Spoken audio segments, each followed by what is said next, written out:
টুপি মুড়ো, আমার কর্তব্যটা কি হবে? ওমা সারা দিনের মধ্যে 3টে টাইম ভগবানকে ডেকে নিতে হবে। যদি বলো ডাকবো, বলে দিয়ে লীলায় যাব। যদি বলো সময় নেই, বলারও দরকার নেই। কি সত্যি বলছো? দেখো ঠাকুর তলায় বসে বলছো, না ডাকলে কিন্তু পাপ হয়ে যাবে। তবে কোনো নিয়ম নেই যে কাপড় ছাড়তে হবে, স্নান করতে হবে, একদম সোজা সাপটা নিয়ম করে দিয়েছি। হবে কি? সত্যি হবে তো? 3টে টাইম ভগবানকে ডাকতে হবে। তার আগে একটা সত্যি কথা বলতে হবে। প্রত্যেক দিন কারা কারা ঠাকুরের পায়ে ফুল দেন? হাত তুলুন তো দেখি। বাহ, তাহলে মায়ের ভাগ বেশি, পুরুষের ভাগ কম। দেখে নিন, তুলসীদাস যে বলে গেছে, কলিতে 3 ভাগ নারী হবে ধার্মিক, আর পুরুষ হবে 1 ভাগ ধার্মিক। সবা ধার্মিক হয়ে যাবে পুরুষ। হ্যাঁ, যত কমিটি এবার দেখবেন সব মহিলা কমিটি হবে। আপনাদের এদিকে হয়তো এখনো শুরু হয়নি, না হচ্ছে? ভক্তমণ্ডলী, ভক্তিমতী মায়েরা, তাহলে বুঝে নিন, যারা ঠাকুরের পায়ে ফুল দেন, খুব কান খুলে 3টে কথা শুনে নিন। কোনো সময় কোনো কুড়ি ফুল তুলে এনে ঠাকুরের পায়ে দেবেন না। 1, 2, গাছের তলায় ঝরে পড়ে থাকা বাসি ফুল কুড়িয়ে এনে ঠাকুরকে দেবেন না। 3, বলি, সকালে হাঁটতে যাওয়ার নাম করে কারো গাছের ফুল চুরি করে এনে ফুল ঠাকুরকে দেবেন না।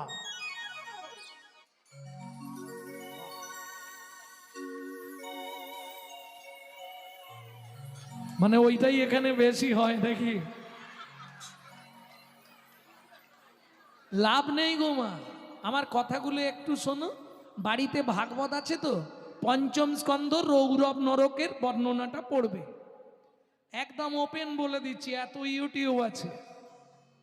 ভাগবত রাধা বিনোদ গোস্বামীর 5ম স্কন্ধে রৌরব নরক পড়বে। কুড়ি ফুল ঠাকুরকে দিলে কোন পাপ হয়? ঝরে পড়ে থাকা বাসি ফুল কুড়িয়ে এনে ঠাকুরকে দিলে কোন পাপ হয়? ওগুলো তবু মুকুব হবে, কিন্তু পরের গাছের ফুল চুরি করে এনে ঠাকুরকে দিলে তোমাকে বেশি না, বেশি কোনো শাস্তি নেই, করতে পারো, অল্প একটু শাস্তি পেতে হবে। মানে তোমার মৃত্যুর পর 7টা জন্ম তোমাকে রৌরব নরকে থাকতে হবে। পৃথিবীর কোনো শক্তি নেই তোমাকে উদ্ধার করতে পারবে।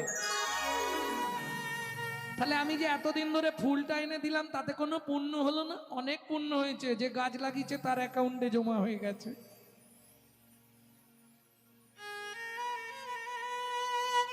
একটু পড়বেন, পড়লেই জেনে যাবেন, দরকার নেই।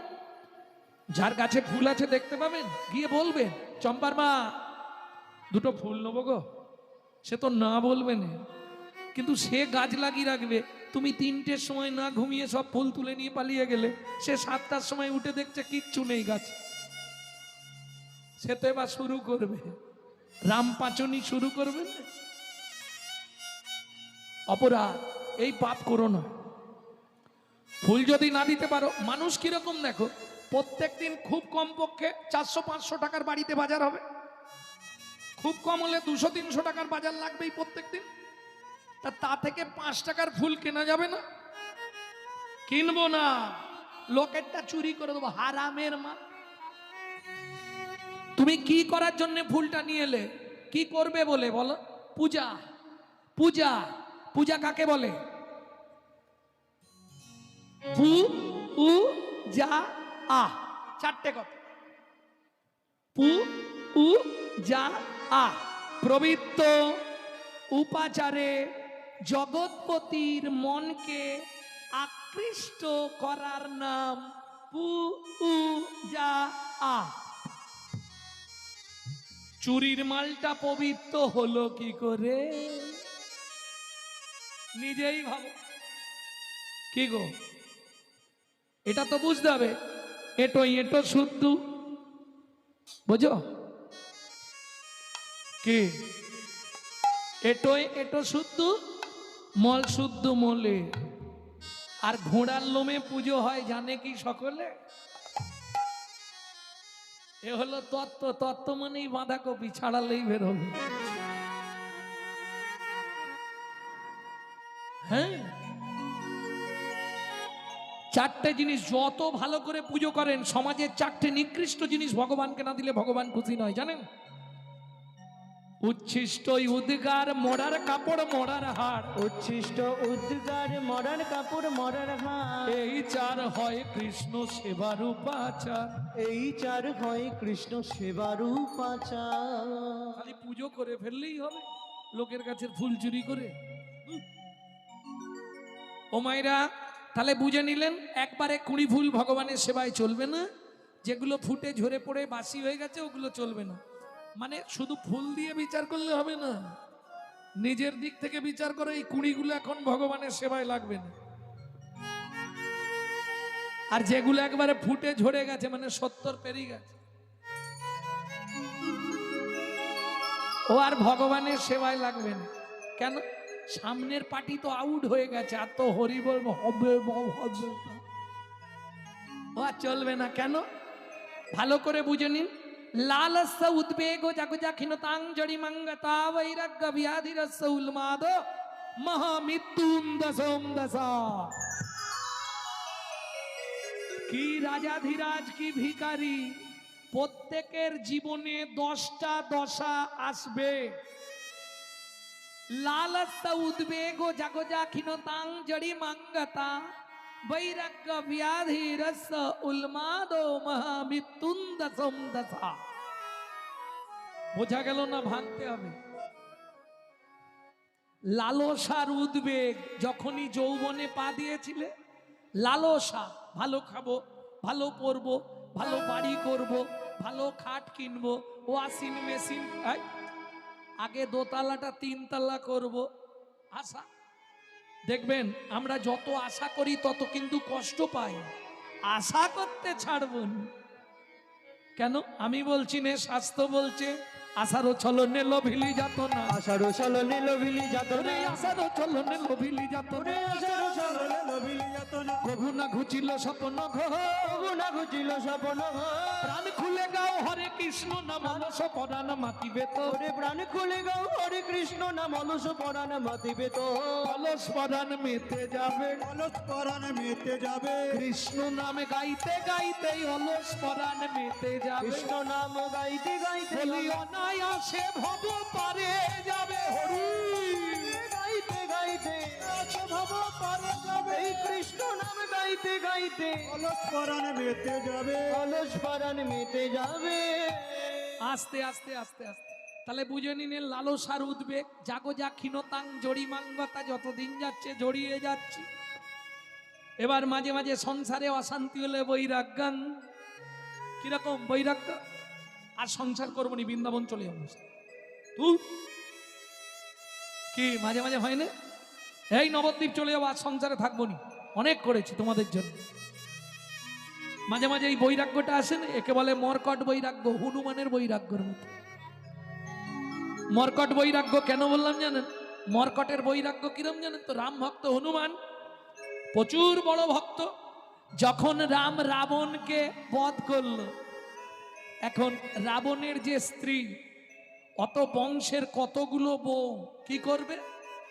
রাম চলে এসছে, পবন নন্দনকে ডেকে জিজ্ঞেস করছে, বাকি হুনুরা সব কোথায় রে? বলে সেখানে সংসার করতে লেগে গেছে রাবণের বউ বৌমাদের নিয়ে। বলে হ্যাঁ রে, এতদিন এত ভক্তি আর এখন এই অবস্থা? বলে প্রভু মর্কট বৈরাগ্য। বুঝলেন না? এটাকে বলে মর্কট বৈরাগ্য। লোক দেখানো ভঙ্গি করে আর মিছামিছি খেটে মরে। বুঝে নাও।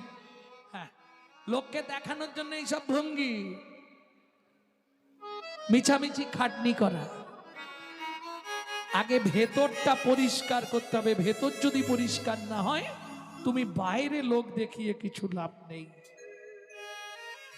ভক্তমণ্ডলী, ভক্তিমতী মায়েরা, এইবার তাহলে চলুন, কেন হবে না 10টা দশা মানুষের জীবনে? যখনই এলো যৌবন, বাবা মা দেখলো ছেলে বড় হয়েছে, বিয়ে দিয়ে দি। বাস্তব কথা।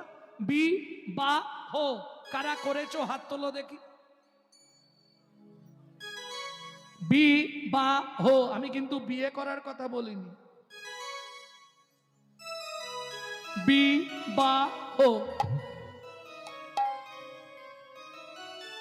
সব বিয়ে করে বসে আছে, বিবাহ কেউ। হরি বল। যাক, বিয়েটাই ধরে নিলাম। অর্ধাঙ্গিনী মানে অর্ধেক মন দিতেই হবে, আর অর্ধেক সবাই পাবে, ও এসেই অর্ধেক নেবে। হ্যাঁ, গাল ভর্তি কথা বোঝনি? বউ এলেই অর্ধেক, অর্ধাঙ্গিনী অর্ধেক নিয়ে নিল, রইল কত? 20। 20। যেদিন থেকে বিয়ে করলি শুরু হলো সুরসুরি। সকাল হলেই বাজারের ব্যাগ হাতে। এতদিন বাপ মা বলতো ছেলে জীবনে বাজারে যায়নি, বউ বলেছে বাবা ভোর না হতে হতে একবারে কি গো কি আনতে হবে, বউ বলেছে। কিসের জন্য বিয়ে করেছো? পুত্রং কিয়তে ভার্যা, পুত্র লাভের আশায় বিয়ে করা। বলে আরে ভাই কি হবে, পুত্র তো জীবনে ভাত দেবে না। বলে দেখ, ভাত দিক আর না দিক, মরে গেলে পিণ্ডিটা তো দেবে। পুত্রং পিণ্ডং প্রয়োজনা। মৃত্যুর পর আমাদের আত্মা পুং নামক নরকে চলে যায়। ওই পুং নামক নরক থেকে পিণ্ড দান করে ত্রাণকারী ব্যক্তিকে বলা হয় পুত্র। পুং নামক নরক হইতে ত্রাণকারী ব্যক্তিকে বলা হয় পুত্র। বুঝে নেওয়া গেল? তাহলে ছেলে হলো, তাকে দিলাম 10, হাতে আছে কত মন? 10। শুরু হলো জীবনের লস।